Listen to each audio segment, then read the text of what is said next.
जिसका फेस आगे कोई नहीं टिकता हमारे आगा बागे, कोई नहीं टिकता हमारे आगा बागे। आगे हियो जहानाबाद के बाघा बागे, हियो जहानाबाद के बाघा बागे। केतना के खूना पीलू भर के जागा बागे, केतना के खूना पीलू भर के जागा बागे।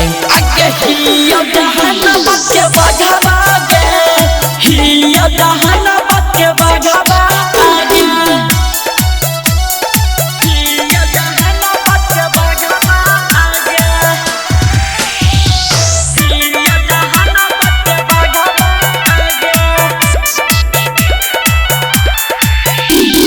केतना के मार दिलियो सिनेमा में गोली, हम दिन दहाड़े गे।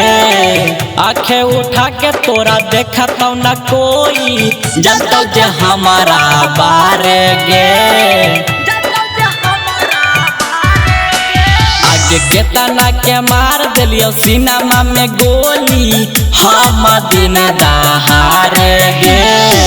आँखें उठा के तोरा देखत न कोई, जनता जे हमारा बारे गे।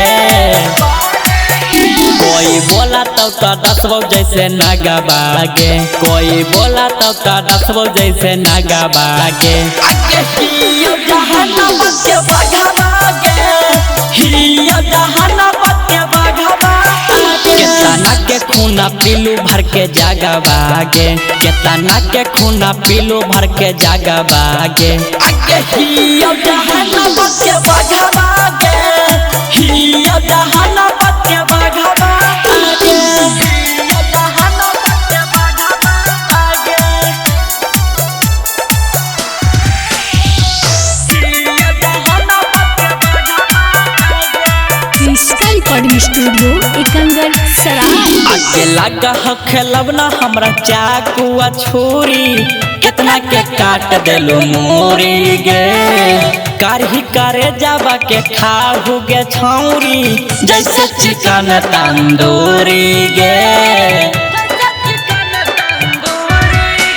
आगे लगा हो खेलब ना हमरा चाकुआ छुरी, कितना के काट देलू मोरी गे।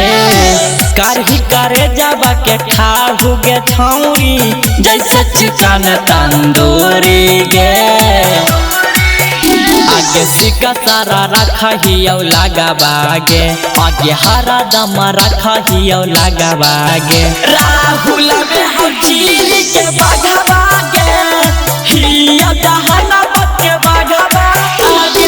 कोई नहीं टिकता हमारे आगा बागे, कोई नहीं टिकता हमारे आगा बागे। आगे हियो जहानाबाद के बाघा बागे, हियो जहानाबाद के बाघा बागे। जिसका रिकॉर्डिंग स्टूडियो एकंगर सराय।